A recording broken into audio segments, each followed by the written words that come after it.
Aujourd'hui, je vous retrouve pour une nouvelle vidéo. Donc, dans cette vidéo, je vais vous présenter deux mangas. Alors, il y a quelques jours, l'édition Kazé m'a gentiment envoyé deux mangas pour que je vous les présente. Bien sûr, je les ai lus entre-temps. Les deux mangas sont The Promised Neverland, que je pense que vous devez connaître. Et le deuxième manga, qui est moins connu, je trouve, c'est Chainsaw Man, une tuerie. Bon, après, je vous en parlerai un peu plus dans la vidéo. En premier temps, je voulais remercier l'édition Kazé qui m'ont gentiment envoyé tous ces tomes, mais je vais vous montrer plus en détail qu'est-ce qu'ils m'ont envoyé exactement. Donc, on va commencer tout de suite. Oh, cette satisfaction!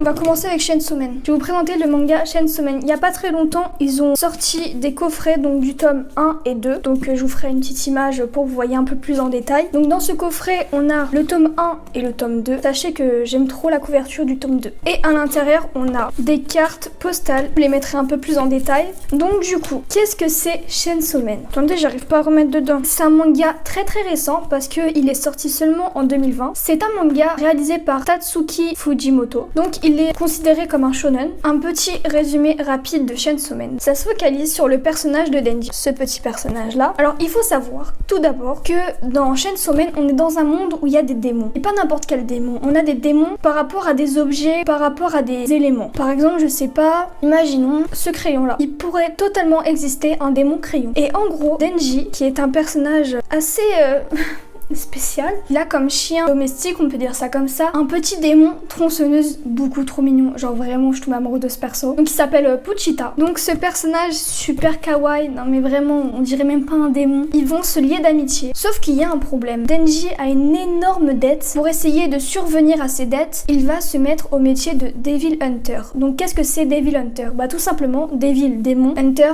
chasseur. Donc en gros, si on rassemble les deux, ça fait chasseur de démons. Je pense que vous avez compris. Donc son but à lui, c'est de détruire les démons. Parce que oui, ils sont pas tous mignons les petits démons. Je vais vous mettre un exemple. Mais un jour, il va se faire avoir parce que voilà, il a beaucoup trop de dettes et le patron, il va être saoulé. Il va être envoyé à la mort. Sauf qu'il va se passer quelque chose un peu d'inexplicable. Pochita et Denji vont fusionner. Vous allez me dire, mais qu'est-ce qui s'est passé? Je vous laisse lire le manga, vous allez comprendre par vous-même. Mais en gros, les deux personnages ont fusionné. Grâce à cette fusion, Denji, il a le pouvoir de se transformer en démon. Donc c'est la couverture qu'on voit ici. Donc c'est bien Denji fusionné avec Pochita. Alors il faut savoir que pour le moment, voilà le tome numéro 1. Je vais vous les présenter sur le côté. Le tome numéro 2 que j'aime beaucoup. Parce que la couverture, c'est le personnage de Power. Un personnage assez spécial, mais trop drôle. Vraiment trop drôle. Le tome numéro 3. Le tome numéro 4. Il s'appelle Aki. Et le dernier tome qui est sorti pour le moment, donc il est sorti le 4 novembre, c'est celui-là. C'est le tome 5. Donc la couverture archi belle. Pour ceux qui hésitent encore à acheter ce manga. Parce que moi, je trouve qu'il vaut vraiment la peine. Genre vraiment, là, j'ai envie de savoir direct la suite. Sauf que bon, la suite n'est pas encore sortie. Je ne sais pas quand elle sort. Ils ont pas mis de date, je crois. Alors il faut savoir que sur l'Instagram de Kazé, on peut voir le chapitre numéro 1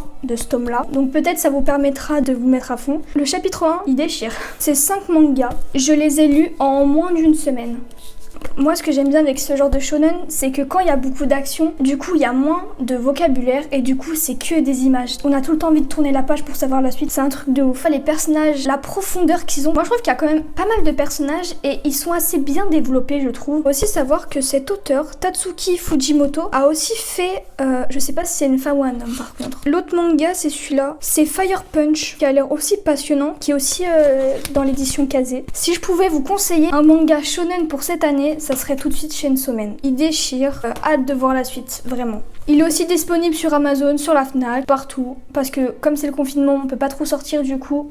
On peut les commander, donc ça c'est cool. N'hésitez pas à me suivre sur Instagram, parce que sur Instagram, j'aime bien des fois vous faire des petites vidéos où je vous explique qu'est-ce que j'ai pensé du tome et tout ça, machin. Mais sans spoil, bien sûr, il n'y a pas de spoil. Tout ce que je vous ai raconté, c'est vraiment que le résumé du tome 1. Du coup, foncez, c'est un shonen de qualité. À présent, je vais vous parler du manga The Promised Neverland. Il faut savoir que j'ai découvert The Promised Neverland il y a quelques mois. Donc je l'ai connu grâce à l'animation, qui est magnifique. Genre vraiment, elle est magnifique. Et j'ai pas pu m'empêcher, mais vraiment, j'étais obligée de lire la suite. Ça, c'est totalement Lena qui a fini la vidéo et qui a totalement oublié de vous faire le résumé de The Promised Neverland. On se focalise sur 3 personnages, donc le personnage de Emma, de Norman et de Ray. Ce sont des enfants qui ont 11 ans et qui vivent dans un orphelinat, donc ils sont pas les seuls enfants. Ces 3-là, c'est les plus anciens. Ils vivent des jours heureux avec une certaine maman. Enfin, c'est pas vraiment leur mère, mais ils la considèrent comme leur maman. Et en gros, ils restent dans cet orphelinat l'orphelinat jusqu'au jour où des parents viendraient les chercher pour les accueillir chez eux. Là où ils vivent, ça s'appelle Grassfield House. Mon anglais est trop nul. Il faut savoir qu'il y a un plan très strict.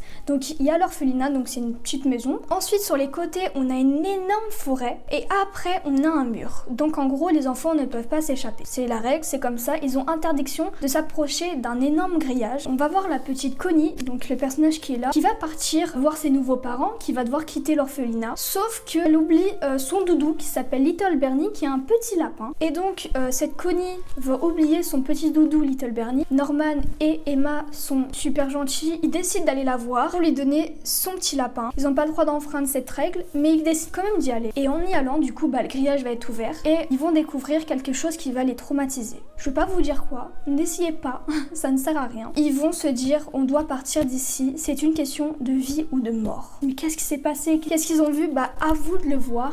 À vous de le lire. Quand je l'ai vu, c'est en animation. Je vous jure que j'étais pas prête. Du coup, voilà, c'est le petit résumé. Ne vous inquiétez pas, je vous ai rien spoil. C'est vraiment le résumé qu'on a au tome numéro 1. Donc, on met quand même des enfants de 5-11 ans dans une histoire assez atroce. Donc, il y a beaucoup de rebondissements. Une histoire incroyable.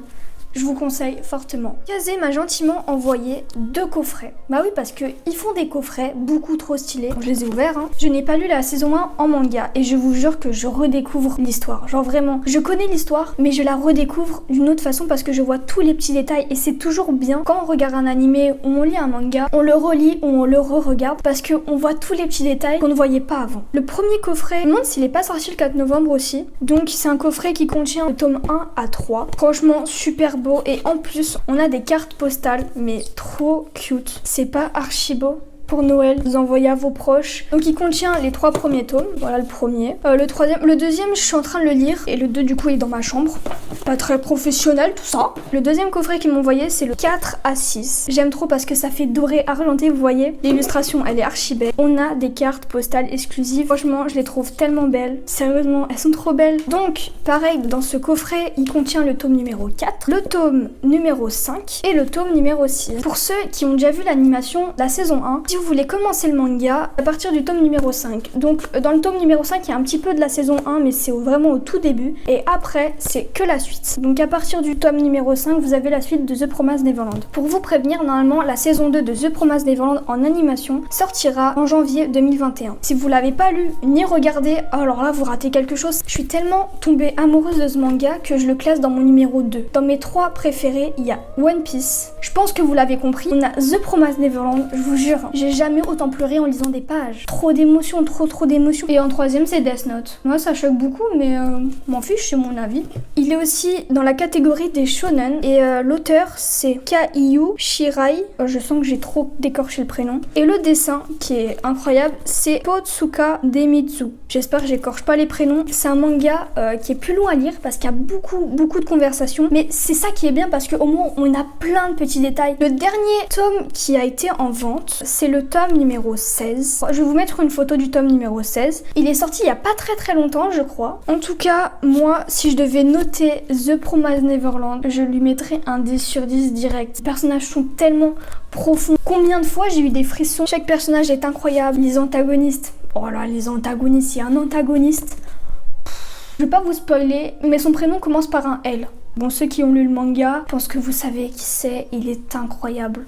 Voilà, c'était tout pour cette vidéo. J'espère vous avoir donné envie de lire ces 2 mangas qui, pour moi, méritent d'être lus, vraiment. En tout cas, merci d'avoir regardé cette vidéo. N'oublie pas de liker, de t'abonner. On est bientôt 7000 abonnés, je vous jure, c'est incroyable. Je pensais pas que vous alliez être autant à regarder mes vidéos, liker et tout ça, vraiment, ça me fait super plaisir. Bisous!